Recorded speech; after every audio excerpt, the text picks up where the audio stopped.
नमस्कार दोस्तों, आपका एक बार फिर से स्वागत है मेरे यूट्यूब चैनल में।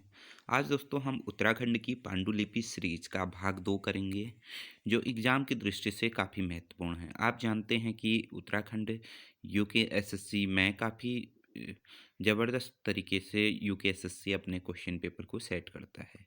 आपने देखा होगा हर एग्ज़ाम में वो कुछ नए प्रश्नों को अपने प्रश्न पत्र में शामिल करता है। इसी को ध्यान में रखते हुए मैंने ये पांडुलिपि वाली सीरीज चलाई है, जो आपके आने वाले एग्ज़ाम की दृष्टि से काफ़ी महत्वपूर्ण साबित होगी।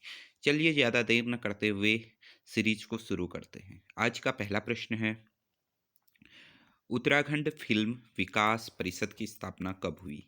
तो वह हुई 2016 में। ठीक है, बढ़ते हैं आज के अगले प्रश्न की ओर। अगला प्रश्न है, वीरेंद्र डंगवाल को साहित्य अकादमी पुरस्कार किस पुस्तक में मिला? तो वीरेंद्र डंगवाल को दुष्ट में श्रेष्ठता के लिए साहित्य अकादमी पुरस्कार मिला। ठीक है, बढ़ते हैं आज के अगले प्रश्न की ओर। अगला प्रश्न है, THDC Tehri hydro development corporation की स्थापना कब हुई? तो टिहरी हाइड्रो डेवलपमेंट कॉरपोरेशन की स्थापना हुई 1988 में। ठीक है, काफ़ी इंपॉर्टेंट क्वेश्चन है आपकी एग्ज़ाम की दृष्टि से, क्योंकि आप जानते हैं कि आजकल एग्ज़ाम का जो पैटर्न है वो काफ़ी हद तक काफ़ी टफ हो गया है। ठीक है, बढ़ते हैं आज के अगले प्रश्न की ओर। अगला प्रश्न है, उत्तराखंड का थार किसे कहते हैं? खासकर इस तरह के क्वेश्चन यूकेएसएससी उठाता है। तो उत्तराखंड का थार कहते हैं रानीखेत को। ठीक है, किसको कहते हैं? रानीखेत को। बढ़ते हैं अगले प्रश्न की ओर।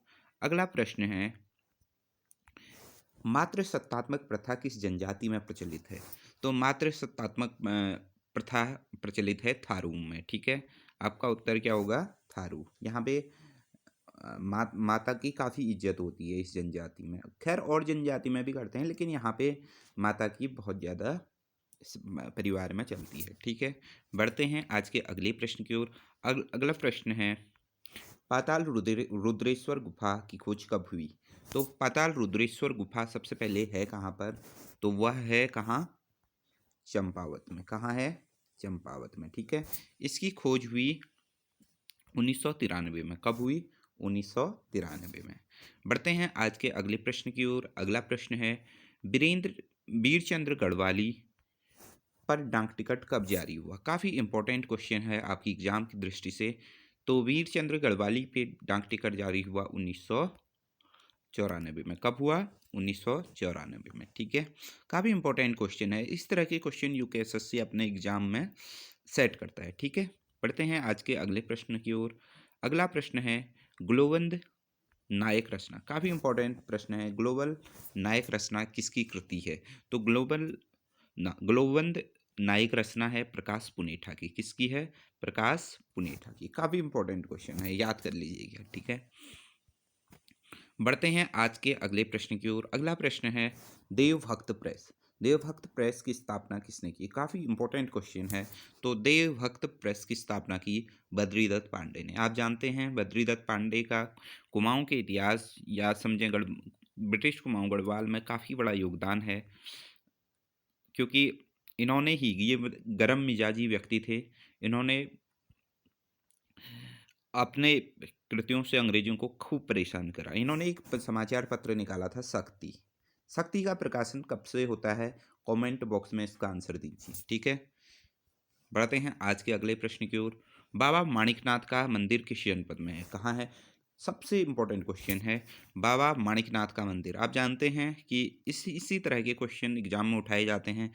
तो बाबा माणिकनाथ का मंदिर है टिहरी गढ़वाल में। ठीक है, बढ़ते हैं आज के अगले प्रश्न की ओर। ऐसे याद कर लीजिए, माणिक से मणि, मणि किसके पास थी? हरि के पास थी। तो ऐसे भी आप लिंक करके याद कर सकते हैं, क्योंकि आप लिंक करके पढ़ेंगे तो हो सकता हो कि एग्जाम में आपको उस लिंक से आपको अ, याद आ जाए। ठीक है, बढ़ते हैं आज के अगले प्रश्न की ओर। देवकुंड किस जनपद में है? तो देवकुंड है उत्तरकाशी में। ठीक है, देवकुंड किस जनपद में है? उत्तरकाशी में। बढ़ते हैं आज के अगले प्रश्न की ओर। अगला प्रश्न है, असू नदी का उद्गम कहाँ से होता है? ठीक, अब आप जानते हैं जैसे भागीरथी का उद्गम स्थल, ये प्रश्न बहुत पुराने हो गए हैं, आपको हर पुस्तक में मिल जाएंगे। लेकिन असू नदी का उद्गम स्थल है कहाँ? डोडीताल। ठीक है, डोडीताल से असू नदी निकलती है। ठीक है, बढ़ते हैं आज के अगले प्रश्न की ओर। महात्मा गांधी शताब्दी नेत्र विज्ञान संस्थान का किस जनपद में है? तो यह है कहाँ? देहरादून में। कहाँ पर है? देहरादून में।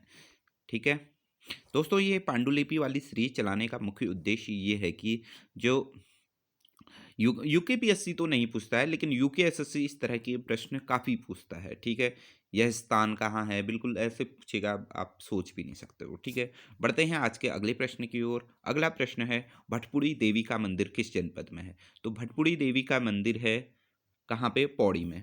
पुड़ी से आप पौड़ी को लिंक कीजिए, पुड़ी से पौड़ी को। भटपुड़ी देवी का मंदिर किस जनपद में है? तो वह है पौड़ी में। ठीक है, बढ़ते हैं आज के अगले प्रश्न की ओर। अगला प्रश्न है, पांडव गुफा किस जनपद में है? तो पांडव गुफा कहाँ पर है? पौड़ी में। पौ से पांडव, पौ से पौड़ी। ठीक है, ऐसे याद कीजिए। कैसे आप अपनी ट्रिक से कर सकते हैं, जरूरी नहीं है कि आप मेरी ही ट्रिक यूज करें। ठीक है, बढ़ते हैं आज के अगले प्रश्न की ओर। अगला प्रश्न है, अलकापुरी किस जनपद में है? अलकापुरी है दोस्तों चमोली जनपद में। ठीक है, बढ़ते हैं आज के अगले प्रश्न की ओर। अगला प्रश्न है, हिमालय फोकलोर पुस्तक किसने लिखी है? काफ़ी इंपॉर्टेंट पुस्तक है, यह लिखी है तारादत्त गैरौला ने। किसने लिखी है? तारादत्त गैरौला ने। ठीक है, बढ़ते हैं आज के अगले प्रश्न की ओर। अगला प्रश्न है, लामाताल किस जनपद में है? लामाताल किस जनपद में है? लामाताल है उत्तरकाशी जनपद में। ठीक है, बढ़ते हैं आज के अगले प्रश्न की ओर। आंख मिचौली के रचनाकार कौन है? काफ़ी इंपॉर्टेंट क्वेश्चन है, आपको मिलने को तो ये मिल जाएगा, लेकिन आंख मिचौली की पुस्तक के रचनाकार हैं माणकू।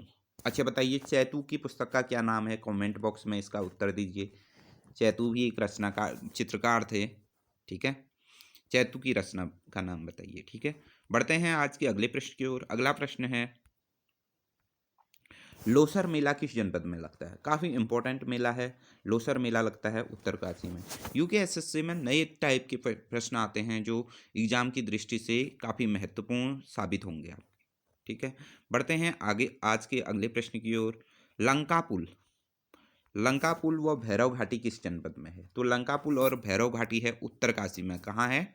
उत्तरकाशी में। काफ़ी इंपॉर्टेंट है लंका पुल और भैरव घाटी। ठीक है, बढ़ते हैं आज के अगले प्रश्न की ओर। अगला प्रश्न है, तिमली लोकगीत किस जनजाति में प्रचलित है?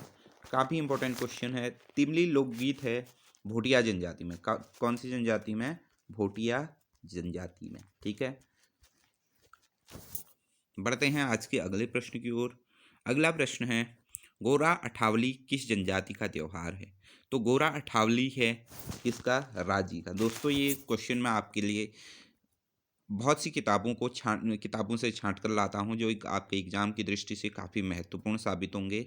आप इसे अंत तक देखिए और अपने दोस्तों के साथ भी शेयर कीजिए। बढ़ते हैं आज के अगले प्रश्न की ओर। वसुंधरा प्रपात किस जनपद में है?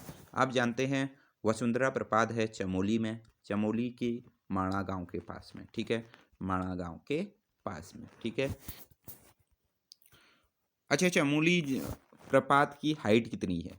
इसकी हाइट बताइए आप। ठीक है, और ये भी बताइए कि सबसे ऊंचा प्रपात उत्तराखंड में कौन सा है? ठीक है, बढ़ते हैं आज के अंतिम प्रश्न की ओर। अंतिम प्रश्न है, डालियों का दगड़िया संगठन किसने बनाया?